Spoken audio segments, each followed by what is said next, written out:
ఇంద్రలోక భవనాన్ని ఈడ్చుకొచ్చి గదిలో మార్చి మళ్ళీ కట్టారో ఏమో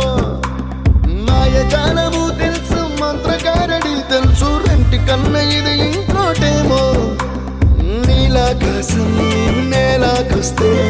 ఇట్టాగే ఉంటాదో ఏమో ఈ సంతోషం దాచాలంటే హృదయాలు ఓ వంద కావాలేమో ఇంతందంగా ఉంటుందా ఈ లోకం ఇన్నాళ్ళు ఈ మనసుకి తెలియాలేదే పాపం